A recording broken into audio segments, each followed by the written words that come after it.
Night prayer y'olwokutaano luno yakusaba kusuula miti.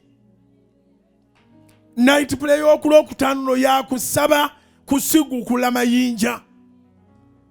Night prayer y'okulwokutaano luno yakusaba kuseeteeza nsozi. Tugenda kusaba this Friday.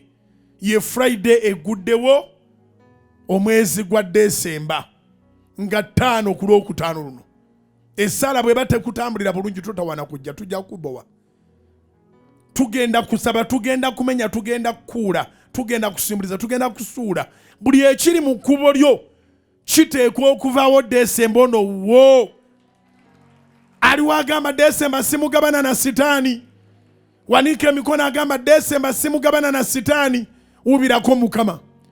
Mubireko Mukama mugambo olwokutaano luno nsula mu maaso go.